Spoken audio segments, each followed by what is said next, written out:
आज की कक्षा में हम लोग पढ़ने वाले हैं आकलन और मूल्यांकन। ये एक छोटा सा टॉपिक है, लेकिन इससे 4-5 नंबर के प्रश्न अक्सर आपके परीक्षा में पूछे जाते हैं।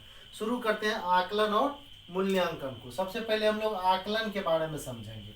आकलन क्या है? किसी के बारे में जानकारी इकट्ठा करना। किसी के बारे में जानकारी इकट्ठा करना। किसी के बारे से तात्पर्य है मेरा दोस्तों कि बच्चे के बारे में, किसी बच्चे के बारे में जानकारी इकट्ठा करना ही क्या कहलाती है? आकलन कहलाती है। किसी बच्चे के बारे में जानकारी इकट्ठा करना क्या कहलाती है? आकलन कहलाती है। ठीक है, यह टीचिंग लर्निंग प्रोसेस के दौरान निरंतर चलने वाली प्रक्रिया है। ये जो है आकलन, ये टीचिंग लर्निंग प्रोसेस के दौरान ही, यानी सीखने और सिखाने की प्रक्रिया के दौरान ही निरंतर चलने वाली प्रक्रिया है। ये आकलन की क्रिया, जो बच्चे के बारे में जानने की क्रिया है, ये कब? जब हम लोग सीखते और सिखाते हैं, उसी दौरान ये प्रक्रिया चलती रहती है। आकलन अधिगम को इम्प्रूव करने का तरीका है।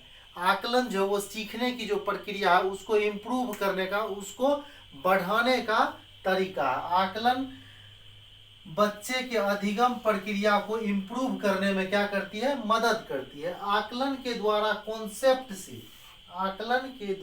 कॉन्सेप्ट से संबंधित बच्चों के कंफ्यूजन को समझा जाता है।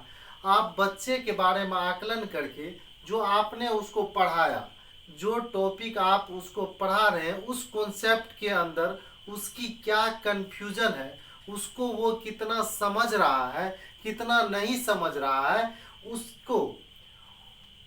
कंफ्यूजन को समझा जा सकता है। आकलन के द्वारा बच्चे के उस कंफ्यूजन को समझा जा सकता है कि आपने जो बच्चे को पढ़ाया है उसको बच्चा कितना हद तक समझ रहा है। आप बच्चे का ठीक ढंग से आकलन कर लेते हैं तो उसको पढ़ाने में, सिखाने में आपको काफी मदद मिलेगी। आकलन 2 प्रकार के होते हैं, ध्यान देंगे। यहाँ आकलन कितने प्रकार के होते हैं? 2 प्रकार के होते हैं, रचनात्मक आकलन और योगात्मक आकलन। रचनात्मक आकलन और योगात्मक आकलन, आकलन कितने प्रकार के? 2 प्रकार के होते हैं। तो दोस्तों मैंने पहले बताया कि आकलन जो है वो टीचिंग लर्निंग प्रोसेस के दौरान ही हो जाती है। जैसे अभी आपको हम लोग पढ़ा रहे हैं, और पढ़ाने के बाद इससे आपको कुछ प्रश्न दे दिए जाए, कुछ प्रश्न पूछ दिए जाए, तो अगर आप उसके सही जवाब देते हैं, सही उसके आप जवाब देते हैं, तो मुझे पता चल जाएगा कि आप जो है अच्छे ढंग से पढ़ रहे हैं, अच्छे ढंग से सीख रहे हैं। तो यही दोस्तों आकलन करना है, जो सीखने सिखाने की प्रक्रिया जो है उसके साथ साथ ही चलती है। ये 2 प्रकार की होती है, रचनात्मक आकलन और योगात्मक आकलन। रचनात्मक आकलन क्या होता है? फॉर्मेटिव असेसमेंट, पढ़ाने के दौरान ही किया गया आकलन। पढ़ाने के समय जब आकलन कर लिया जाता है, यानी पढ़ाते पढ़ाते आपसे 1-2 प्रश्न पूछ लिए जाए शिक्षक के द्वारा, ठीक है, पढ़ाते पढ़ाते जब आपसे 1-2 प्रश्न पूछ लिए जाए, अगर आप उसके जवाब देंगे तो शिक्षक को समझ में आ जाएगा कि आपको जो पढ़ाया जा रहा है आप उसको समझ रहे हैं, सीख रहे हैं। तो इस प्रकार का आकलन को क्या कहेंगे? पढ़ाने के दौरान ही किया गया आकलन। और दूसरा आकलन जो वो क्या है? योगात्मक आकलन। दूसरा आकलन योगात्मक आकलन, समेटिव असेसमेंट।